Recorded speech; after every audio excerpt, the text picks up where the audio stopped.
구약성경 룻기 1장 20절로 21절 말씀입니다. 구약성경 룻기 21장 1장 20절 21절.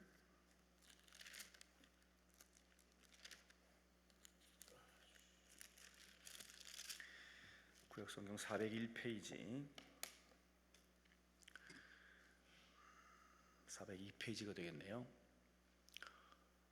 성경 가지고 오셨으면 다 펴셔서 읽으시면 은혜로울 줄 믿습니다. 구약성경 룻기 1장 20절 21절 다 함께 합독합니다. 20절 21절 시작. 나오미가 그들에게 이르되 나를 나오미라 부르지 말고 나를 마라라 부르라. 이는 전능자가 나를 심히 괴롭게 하셨음이니라. 내가 풍족하게 나갔더니 여호와께서 내게 비어 돌아오게 하셨느니라. 여호와께서 나를 징벌하셨고 전능자가 나를 괴롭게 하셨거늘 너희가 어찌 나를 나오미라 부르느냐 하니라. 아멘. 서초구 명달로에 위치한 산정현교회 김관선 목사님이십니다. 오늘 본문을 중심으로 전능자라고 하는 제목으로 말씀을 증거하실 때 응답의 시간 되시길 주 이름으로 축원합니다. 우리 하나님께 영광의 박수 올려드립니다. 할렐루야. 할렐루야. 이 오후 시간에 하나님께서 우리를 잘 만져주시는 시간 되기를 바랍니다. 우리를 내려다보고 계시는 하나님 아버지께서 우리를 가장 잘 아시고 또 우리에게 필요한 것이 무엇인지도 정확하게 하시고 우리가 구한 것보다 더 좋은 것 주실 줄로 믿습니다. 자, 오늘 룻기의 아주 분명하고도 중요한 말씀을 함께 살피도록 하겠습니다. 구약 성경 속에 보면 그리고 성경 전체에 여성의 이름으로 된 책 이름이 두 권 있죠. 하나가 룻기예요. 또 하나는 뭐죠? 에스더잖아요. 에스더. 별이라는 뜻입니다. 에스더. 근데 이게 룻기와 에스더 여성의 이름으로 책 이름이 되어졌는데 룻은 이방 여인이에요. 이방 여인이 유대 땅 베들레헴 예수님의 동네 바로 여기 와서 놀라운 은혜를 입는 사건이 룻기예요. 근데 에스더는 유대 사람이 유대 여인이 이방 나라에서 하나님의 큰일을 선포하는 역사로 이어지고 있습니다. 재밌지 않습니까? 여성인데 이방 여인이 유대 땅에 와서 베들레헴에 와서 그리고 또 유대 여인이 이방 나라 파사라는 나라에서 하나님의 역사를 펼치고 있다는 것이죠. 자, 아무리 연약한 사람이라도 진정한 힘은 그 뒤에 누가 있느냐에 따라서 힘이 결정되는 것입니다. 내가 가지고 있는 힘이 아니라 내 뒤에 계신 하나님의 능력이 나의 능력인 줄로 믿습니다. 내가 아무리 많이 갖고 있어도 하나님께서 나에게 힘을 북돋아 주지 않으면 내가 갖고 있는 것은 아무 힘도 발휘하지 못할 수 있다는 것입니다. 자, 룻기 전부 몇 장으로 되어 있는가? 짧은 4장이에요. 근데 룻기는 시작은 죽음, 고통, 아픔, 상실, 슬픔 이걸로 시작이 돼요. 쓰디쓴 고통으로 시작이 되어져요. 그게 1장이에요. 그런데 룻기의 마지막은 기쁨, 찬송, 환희, 웃음, 생명으로 마무리가 됩니다. 그래서 룻기의 짧은 책이지만 죽음에서 생명으로, 슬픔에서 찬송으로, 고통에서 하나님의 위로로 바뀌는 그런 모습을 보게 되는데 우리들에게 그런 룻기에 나타난 은혜가 있기를 바랍니다. 자, 룻의 집안 이야기를 보겠습니다. 룻은 베들레헴 집안의 며느리가 돼서 돌아오게 되는 것입니다. 룻의 집안에 엘리멜렉이라는 남자가 있었고 그리고 그의 아내는 나오미였습니다. 그런데 베들레헴에 큰 기근이 임했습니다. 여러분 베들레헴 무슨 뜻인지 아세요? 빵집이에요. 떡집 그러시는데 우리식으로는 떡이고 이 사람들에게는 빵이거든요. 빵집입니다. 빵집. 예수님이 떡을 떼어서 축사하셨다, 우리에겐 그렇게 번역이 되어 있지만 예수님이 떼준 것은 또 그 당시는 빵입니다. 오병이요 그러면 우리는 떡을 떼주신 걸로 하지만 사실은 빵과 같습니다. 우리에게 있어서는 떡, 그들에게는 빵이었습니다.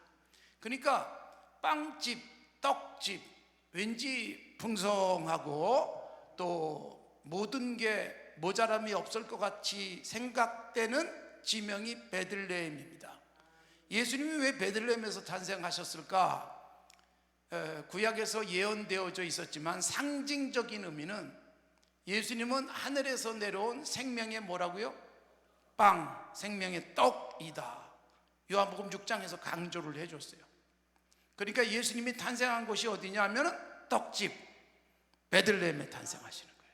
굉장히 중요한 의미가 있어요.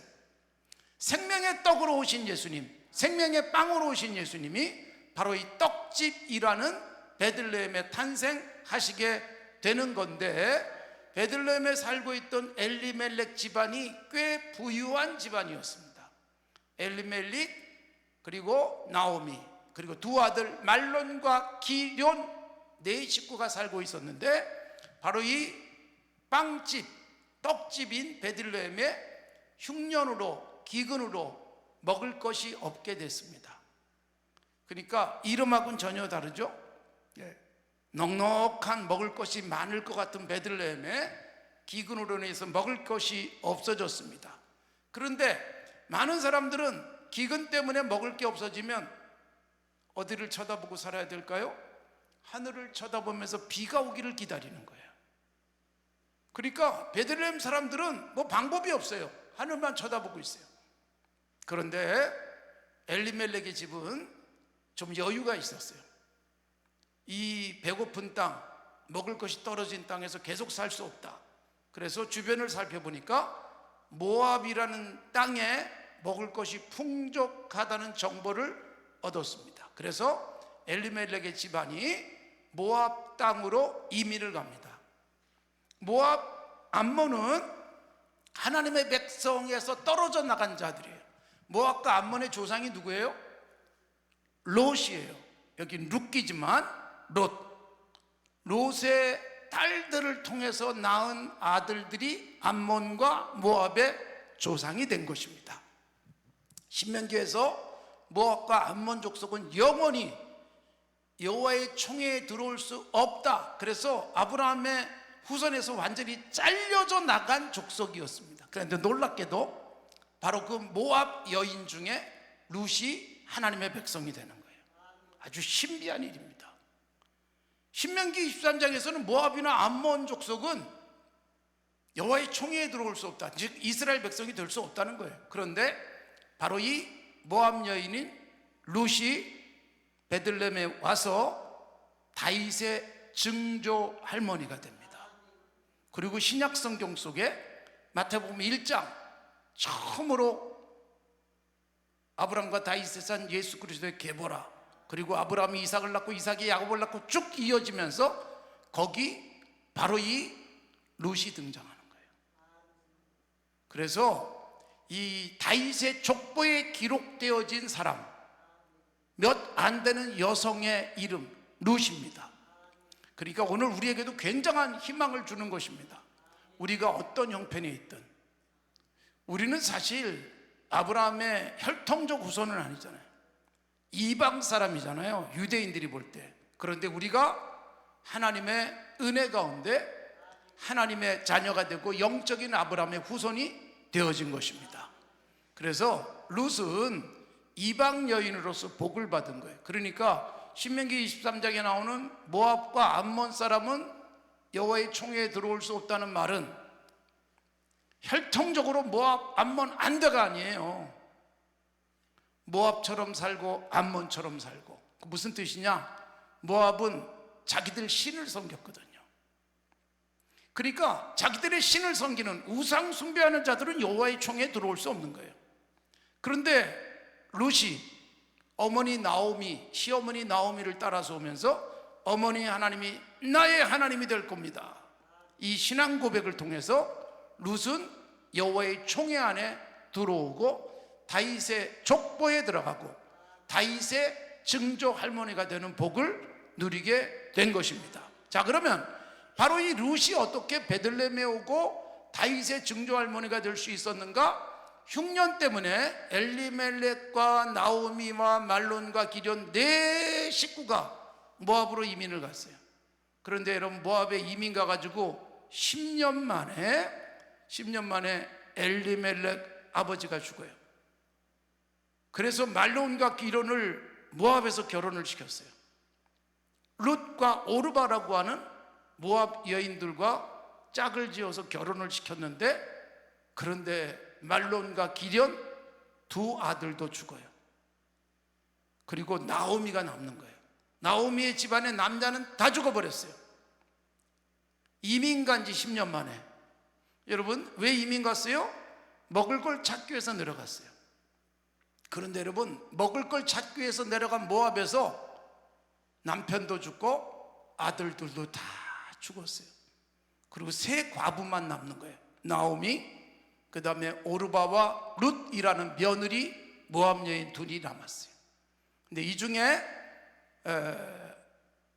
나오미가 베들레헴으로 돌아오려고 할 때 두 며느리도 따라서 오겠다고 했지만 어머니 나오미가 정말 따뜻한 사람이었어요.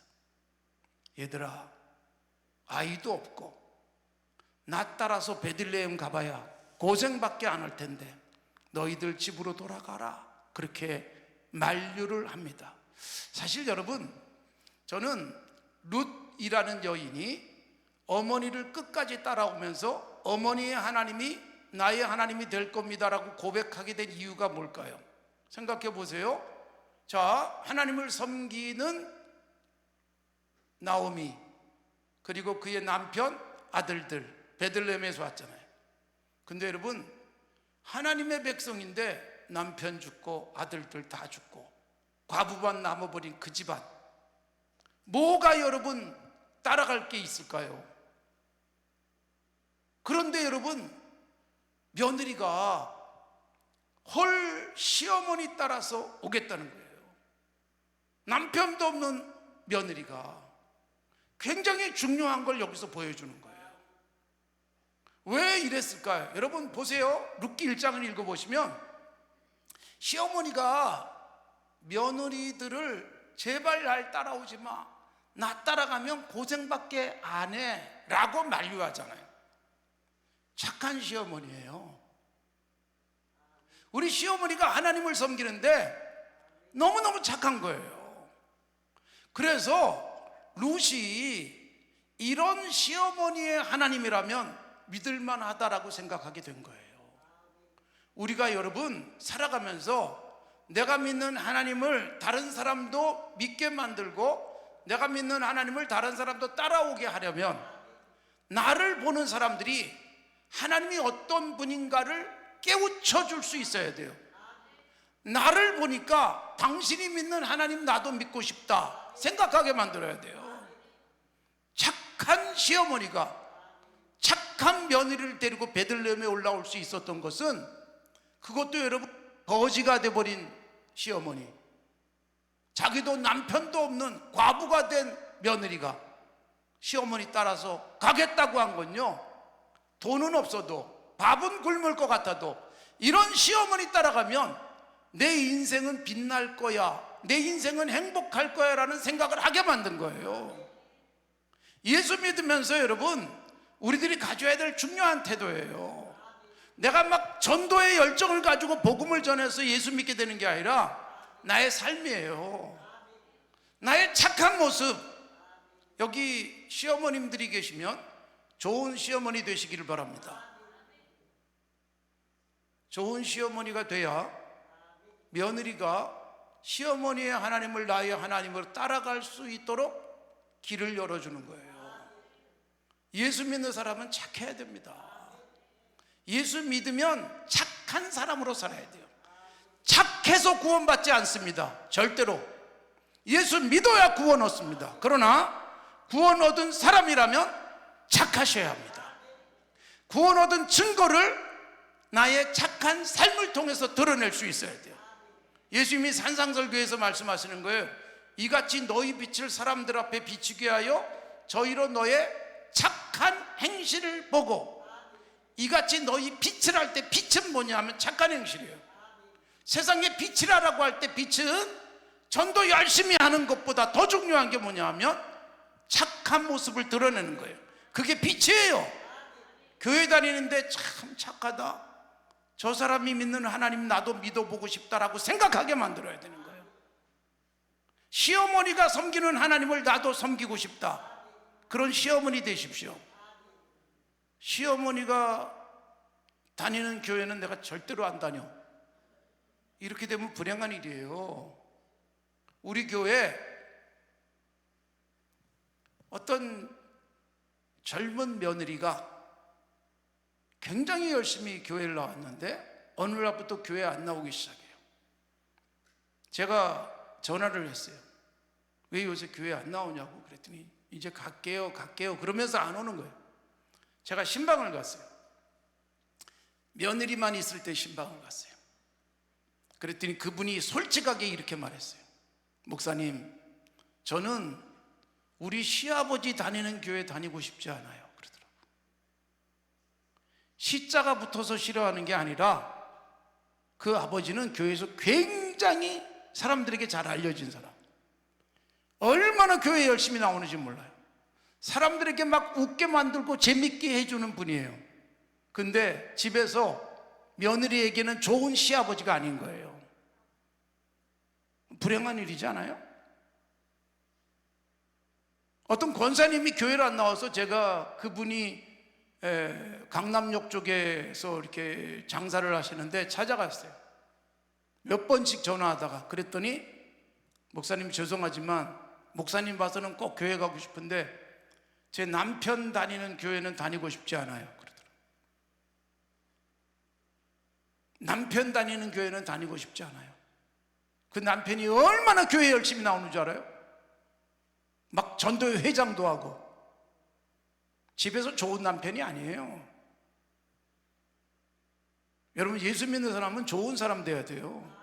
좋은 남편 되시고 좋은 아내 되시고 좋은 시어머니 되시고 좋은 시아버지 되십시오. 그래서 어머니의 하나님, 아버지 하나님, 시어머니의 하나님, 시아버지 하나님, 나의 하나님이 되어지는 것이 감격이 되어져야 합니다. 그게 정말 그리스도인의 모습이에요. 이 시어머니 나오미는 룻이라는 이방 여인 자기 며느리에게 너무 좋은 시어머니였어요. 며느리를 배려해요. 너 젊고 아이도 없는데 네 인생 생각해야지, 나 따라가 봐야 고생해 라고 말한다는 것은 이미 모압에 살 때부터 그렇게 계속 자기 며느리가 된 다음에도 그렇게 했던 거예요. 그래서 룻은 시어머니 따라서 끝까지 결심하고 바로 이 베들레헴으로 돌아오고 시어머니의 하나님이 나의 하나님입니다 고백하며 다윗의 증조할머니가 될 수 있었던 거예요. 내 덕에 누군가가 예수 믿고 나로 인해서 누군가가 하나님을 제대로 알아가는 복이 있기를 바랍니다. 이렇게 해서 룻은 시어머니와 함께 베들레헴에 왔어요. 낯선 곳에 왔습니다. 낯선 곳에 시어머니 나오미와 함께 도착을 한 거예요. 그래서 룻은 룻기라는 성경책의 이름의 주인공이 되는 것입니다. 자, 그러면 여기서 그 시어머니 나오미, 며느리에겐 착한 사람이었다 그랬죠? 며느리에겐 착한 사람, 하나님 앞에서는 뭐예요? 좋은 하나님의 자녀였습니다. 자, 여러분, 오늘 우리가 읽은 말씀이 뭐냐 하면 드디어 이제 베들레헴에 돌아왔어요. 베들레헴에 왔더니 수많은 사람들이, 베들레헴 동네 사람들이 나와가지고 나오미를 만나서 반가워하는 거예요. 10년 만에 돌아왔으니까. 근데 여러분, 나오미가 베들레헴에 돌아왔는데 동네 사람들이 다 알잖아요. 남편도 없어요. 과부가 돼서 돌아왔어요. 두 아들도 다 죽었다 그래요. 며느리 하나 데리고 초라한 모습으로 돌아온 거예요. 아무것도 없었어요. 먹고 살 게 없었어요. 오죽하면 룻이 남의 밭에 가서 떨어진 이삭 주워서 시어머니를 봉양해야만 했을까요? 아무것도 남지 않았어요. 그런 나오미가 베들레헴에 도착해서 수많은 베들레헴 사람들이 오랜만이라고 인사들을 할 때 뭐라고 고백해요? 내 이름이 뭐다? 나오미가 웃음이라는 뜻이에요. 기쁘다는 뜻이에요. 내 이름을 더 이상 나오미라 부르지 마라. 나를 뭐라고 불러라? 마라. 마라. 여러분, 마라는 쓰다라는 뜻이에요. 출애굽기 17장에서 그 모세가 이스라엘 백성들이 물을 먹지 못하다가 물을 만났어요. 근데 물을 사람들이 보니까 너무너무 기뻐서 달려가서 마시려고 그러는데 물이 얼마나 쓴지 사흘 동안 물을 못 마신 사람들이 써서 마실 수가 없었어요. 그래서 그곳 이름이 마라가 되는 거예요. 쓰다라는 뜻이에요. 근데 여러분, 나오미가 내 이름 더 이상 기쁨이라는 나오미가 아니다. 나는 뭐다? 쓰디쓴 고통에 아픔을 안고 돌아온 마라다. 이제부터 나를 마라라고 불러달라. 그렇게 말하는 거예요. 굉장히 당당해요.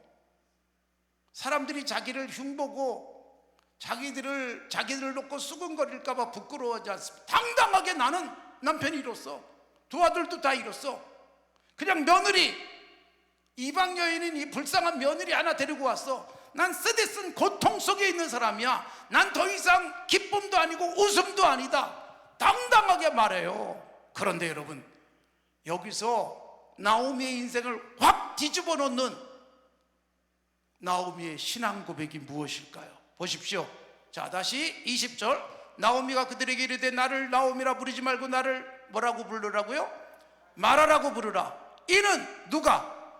전능자가 나를 심히 괴롭게 하셨다. 21절. 내가 풍족하게 나갔더니 여호와께서 나에게 어떻게 하게 하셨다? 텅 비어서 돌아오게 하셨다. 여호와께서 나를 징벌하셨고, 그 다음에 누가? 전능자가 나를 괴롭게 하셨는데 너희가 어찌 나를 나오미라고 부르겠느냐. 자, 여러분, 여기 전능자라는 말이 몇 번 나와요? 2번 나오잖아요. 20절에 한 번 나오고 21절에 한 번 나오고. 성경에 전능자라는 단어가 몇 번쯤 나올까요? 굉장히 많이 나올 것 같은데 샅샅이 다 뒤져봐도 제가 뭐 자신 있게 말하지 못하겠어요. 혹시 숫자가 좀 틀릴지도 모르겠어요. 45번 정도 나와요. 전능자라는 단어가, 하나님을 전능자라고 부르는 단어가 45번. 그런데 여러분, 그 전능자가 어디에 가장 많이 나올까요? 여러분, 나오미의 고백은 딱 2번, 룻기에 2번밖에 안 나와요. 그리고 욥기, 그러니까 욥이 엄청나게 고난을 겪었던 욥기의 전능자가 29번 나와요. 그러니까 여러분, 가장 하나님을 바라보면서 고통 겪었던 욥이 하나님을 뭐라고 불렀다? 전능자.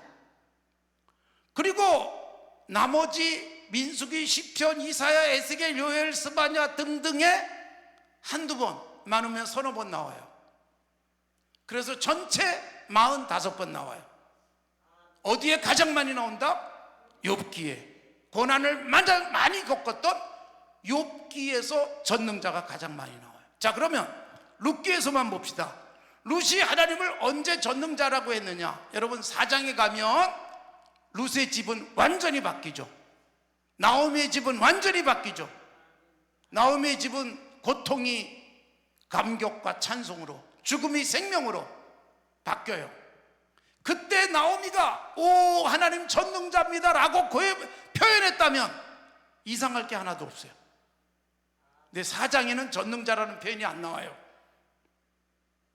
나오미가 가장 힘들고 고통스럽고 가장 바닥에 내려가고 더 이상 나에게 희망이 없을 것 같은 상황 속에 하나님을 전능자, 자기를 텅 비게 하신 분이 누구다? 전능자다. 나를 괴롭게 하신 분이 누구다? 전능자다. 여러분, 이 고백이 우리에게 나올 수 있어요? 내가 가장 힘들 때, 내가 있던 거 다 잃어버렸을 때, 쓰디쓴 고통 속에서 매일 눈물을 흘려야 되는 상황 속에서 하나님을 향해서 전능자, 이게 쉬운 일이 아니에요. 그런데 나오미는 자기가 가장 힘들고 어려울 때 하나님을 전능자라고 고백했다는 거예요. 전능자라는 고백, 우리는 언제 하고 싶으냐? 전능하사 천지를 만드신 하나님 아버지를 내가 믿습니다. 신앙 고백하잖아요. 하나님이 천지 창조하셨으니까 전능하신 분이죠.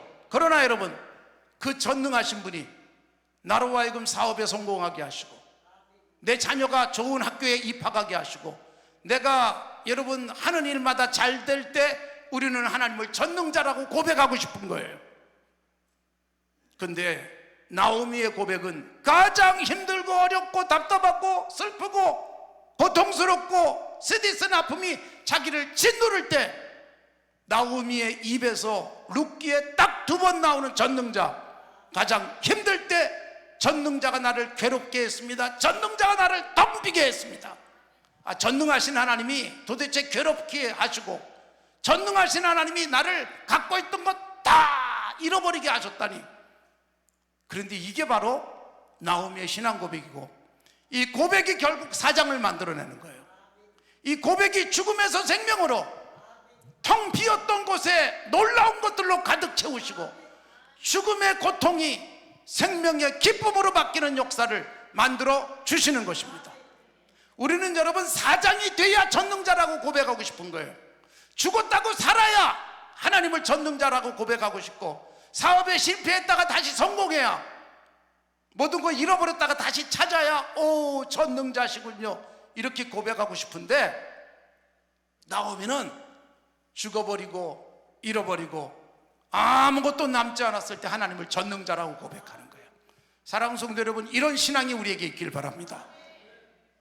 뭔가를 경험하고 나서 전능자가 아니라 가장 힘들고 어려울 때, 그때 전능자가 필요한 거예요. 나를 이 구렁텅이에서 끄집어 올려줄 전능자, 이 고백이 나오미의 고백이었어요. 전능자가 나를 괴롭게 하셨습니다. 전능자가 나를 텅 비게 하셨습니다. 그러므로 나는 더 이상 나오미가 아니라 말합니다. 자, 여기서 여러분 자기가 앞으로 좋아질 것이다 이런 생각 전혀 못한 거예요. 앞으로 내가 좋아지지도 않고, 앞으로 나는 계속 이 고통 속에 살지라도 하나님은 전능자이심을 믿었던 나오미예요. 우리들에게 이런 신앙 고백이 있길 바랍니다. 여러분 언제 찬송하십니까? 뭔가 일이 잘 풀릴 때. 언제 감사하십니까? 내가 기도하던 게 응답됐을 때. 그러나 여러분, 바울과 실라가 빌립보에서 귀신 들린 여종을 고쳐주고, 그리고 끌려와서 매 맞고 감옥에 갇혀서 깜깜한 밤이 됐을 때 찬송 부르잖아요. 감옥이 열려서 찬송한 게 아니고 찬송을 했어요. 나로 하여금 이 고난 속에 들어가게 하신 하나님을 찬송하는 바울과 실라. 하나님께서 이 옥문을 열어주실 것이라고 믿은 게 아니에요. 혹시 이 감옥에 갇혔다가 내가 죽을지라도 하나님은 찬송받기에 합당하신 분이다, 이 고백이 바울과 실라에게 있었고, 이 찬송 끝에 옥문이 열리는 거예요. 나를 괴롭게 하시고 텅 비게 하신 전능자. 사랑하는 성도 여러분, 우리에게 이런 신앙이 필요한 거예요.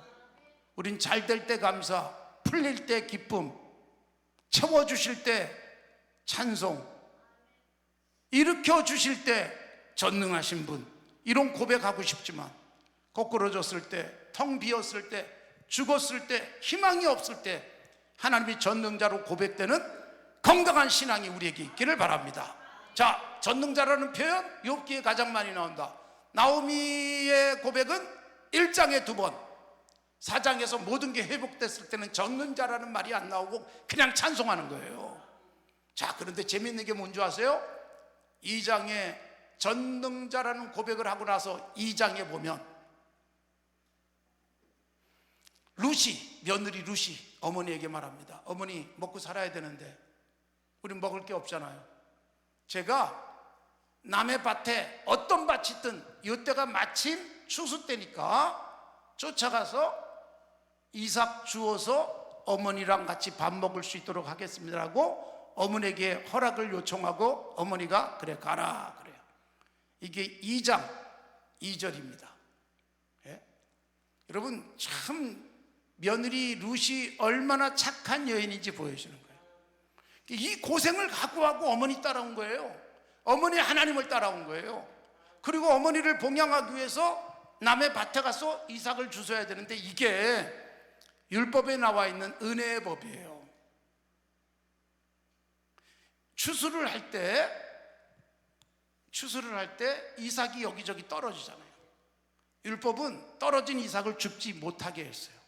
심지어 밭이 너무나도 큰데 추수를 다 했다 싶은데 자다가 가만 생각해 보니까 저쪽에 땅에 곡식은 추수를 안 했어요. 아이고 잊어버렸네. 그 다음날 하지 말라는 거예요. 그건 누구 거예요? 내버려둬라. 나그네와 과부와 고아가 먹을 양식이다. 그러니까 여러분 이삭 줍기는 굉장히 은혜로운 법이에요. 아무리 배고픈 사람도 먹을 게 없는 사람도 남의 밭에 가서 떨어진 나달만 주어도 먹고 살 수는 있었던 사회가 이스라엘 사회예요. 이게 우리가 살고 있는 세상이어야 돼요. 내가 조금 흘린 것 가지고 누군가가 먹고 살 수 있다면 얼마나 좋을까요? 이삭이 좀 흘려진 것도 있지만 여러분 고의적으로 우리는 살아가면서 조금 흘려야 돼요. 예? 누군가가 자존심 상하지 않고 자기가 일해서 먹고 살 수 있는 길을 만들어주는 것. 그래서 여러분 우리가 살고 있는 세상은 민주주의 국가지만 자유민주주의 체제에서 사회주의적인 요소가 있는 거예요. 우리 교인들 중에 여러분은 건강보험 얼마를 내십니까? 우리 교인들 중엔 건강보험만 한 달에 500만 원 이상 나가는 분들이 있어요. 500만 원 벌기도 쉽지 않죠? 한 달에 건강보험이 500만 원. 어떤 분은 1000만 원을 내요. 그 덕에 우리가 병원 마음대로 가서 싸게 치료받아요. 그렇게 내는 사람 본 적이 없을지도 몰라요. 목사님, 건강보험이 이만큼 저는 나옵니다. 너무 존경스럽습니다. 집사님 덕분에 제가 마음껏 병원 다닐 수 있습니다. 그렇게 고마워해요. 여러분 어떤 사람은 세금을 저한테 어떤 권사님이 어느 날 저한테 와서 이렇게 말했어요. 목사님 세금이 너무 많이 나왔어요. 얼마 나왔는데 그랬더니 18억 나왔대. 내가 뭐라 그러는 줄 알아요? 그러면서 그분이 뭐라 그러는가 하면 이게 세금 좀 어떻게 줄어들 수 있도록 기도해 달래. 그래서 제가 뭐라 그랬냐, 권사님 나도 18억 좀 세금 좀 내봤으면 좋겠다. 권사님 세금 낸 것 때문에 얼마나 많은 사람들이 편리한 세상을 살고 있는 줄 아냐. 그걸로 감사하시라고. 지금 세금 깎아달라고 기도 안 했어요. 더 많은 세금을 내도록 기도해 줬어요. 세금 많이 낼 수 있다는 거 얼마나 복이에요. 수입이 그만큼 많은 건데. 여러분 그저 200만 원 300만 원 받는 사람의 세율과 한 달에 5억 10억 받는 사람의 세금은 엄청나게 세율이 달라요. 번 수입의 절반을 내기도 해요. 그 사람들 덕분에 사는 거예요. 세상은. 우리가 여러분 내 덕에 살아가는 사람들 많게 하옵소서. 이 기도하고 사세요. 새벽마다 제가 이런 기도해요.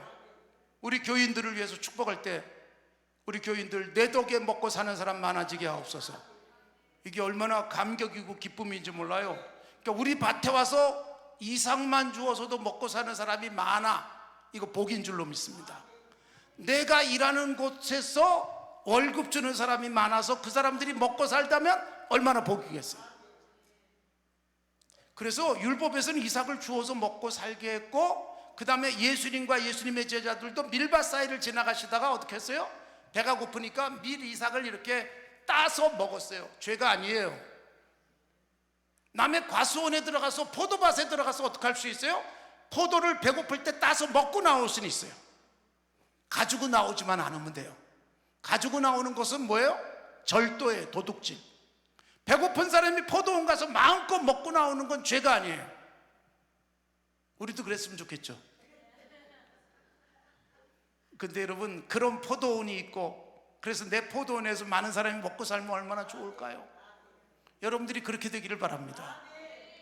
우리가 여러분, 이삭을 주울 수 있는 사람도 있지만 이삭을 주울 수 있는 환경을 만들어주는 사람도 있는 거예요. 이왕이면 그 복을 누리시게 되기를 바랍니다. 자, 그래서 룻이 시어머니 봉양하기 위해서 밭으로 갑니다. 근데 여러분, 2장 다시 한번 보실래요? 2장 3절을 보시기 바랍니다. 2장 3절. 자, 3절 다 같이 한번 앞에 화면 나와 있는데 읽어봅시다. 시작. 룻이 가서 베는 자를 따라 밭에서 이삭을 줍는데 그 다음 뭐예요? 우연히 엘리멜렉의 친족 보아스에게 속한 밭에 이르렀더라. 4절 다 같이 시작. 마침 보아스가 베들레헴에서부터 와서 베는 자들에게 이르되 여호와께서 너희와 함께 하시기를 원하노라 하니 그들이 대답하되 여호와께서 당신에게 복 주시기를 원하노라. 여러분, 여기 재밌는 3절에는 우연히, 4절에 뭐예요? 마침. 전능자라고 고백하고 며느리는 이삭 주우러 갔어요. 근데 우연히 누구의 밭에 들어가요? 보아스라고 하는 베들레헴에서 가장 큰 부자고 자기 시어머니의 친족의 밭에 간 거예요. 어머니한테 알아보고 간 게 아니라 우연히 간 거예요. 근데 여러분, 마침 보아스가 이렇게 나와서 만날 가능성이 없는데 마침 보아스가 딱 왔다가 룻이라는 여인을 봤어요. 그리고 보아스가 처음 보는 여자인데 누구지? 물어봤더니 사람들이 모압에 갔다가 빈털털이 돼서 돌아온 바로 그 불쌍한 모습으로 돌아온 참 나오미의 며느리입니다. 그런데 이른 아침부터 와서 지금까지 열심히 이삭 줍고 있습니다. 그러자 여러분, 보아스가 뭐라고 말한 줄 알아요? 그래, 나도 소문 들었어. 착한 여인이라지, 착한 며느리라지. 그 뒤에 나오는 얘기예요. 자, 그러면 보아스도 들을 수 있을 만한 이 소문은 누가 낸 것일까요? 시어머니가 낸 거예요. 자기가 떠돌아다니면서 나 착한 며느리야 그러고 다녔겠어요? 여러분 보세요. 시어머니들이요, 며느리 칭찬을 온 동네에 하고 다니시기 바랍니다. 여러분, 구역예배 드리면서 며느리 욕만 하는 사람도 있어요. 권사님이 돼가지고. 그러면 온 교회가 자기 며느리 대접 안 해줘요. 동네 사람 모이면 며느리 칭찬하시고 사위 칭찬하시고, 그래야 동네 사람들이 며느리 잘 봐주지. 칭찬을 누가 했다고요? 시어머니가 해줬더니 어떻게 됐어요? 보아스가 그 룻한테는 일부러라도 그 앞에 막 떨어뜨려. 그래가지고 며느리가 이삭을 주워가지고 갔는데 굉장히 많이 주워가지고 간 거예요. 그 덕에 누가 배불러요?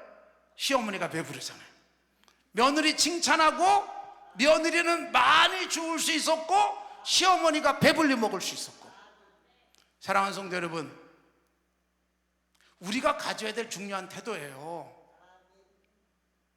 나오미는 하나님을 아무것도 남지 않았을 때 전능자라고 불렀고, 나오미는 1장 모압 땅에서부터 며느리들에게 잘해서 룻이 며느리의 모습에서 하나님을 같이 섬기는 하나님의 백성으로서 베들레헴에 돌아오잖아요. 그리고 시어머니가 며느리 소문을 잘 냈더니 며느리가 이삭을 많이 주워오잖아요. 그리고 여러분, 이 좋은 소문 때문에 보아스가 나중에 이렇게 착하고 이렇게 예쁜 여인 자기 아내로 삼는 거예요. 그리고 인생이 확 바뀌는 거예요. 자, 나오미가 뭐라고 고백했어요? 전능자. 아무것도 없을 때, 괴로울 때, 텅 비었을 때. 사랑하는 성도 여러분, 우리들이 뭔가 잘 돼야 전능자라고 고백하려고 하지 마십시오. 아무것도 없을 때, 일이 안 풀릴 때, 그래도 전능자입니다. 그래도 하나님은 전능하신 분입니다. 전능하사 천지를 창조하셨고, 전능하셔서 우리를 죄에서 구원해 주시고, 전능하셔서 오늘 우리의 삶에, 우리 자녀들에게, 우리의 경영하는 일들에 하나님께서 텅 비게 하시지만 채우실 그 하나님 찬송하시는 우리 모두가 되시길 바랍니다. 그래서 전능한 하나님 우리의 삶 속에서 마음껏 찬양하시면서 전능자를 삶 속에서 경험하시는 성도들이 되시고, 기도하는 가운데 전능자가 여러분을 만나주시고, 여러분의 가정, 여러분의 경영하는 일들, 여러분의 자녀들에게 전능자가 놀랍게 채우시는 복이 있기를 바랍니다. 다 함께 우리 동성으로 기도하겠습니다. 주님 부르고 기도합니다. 주여.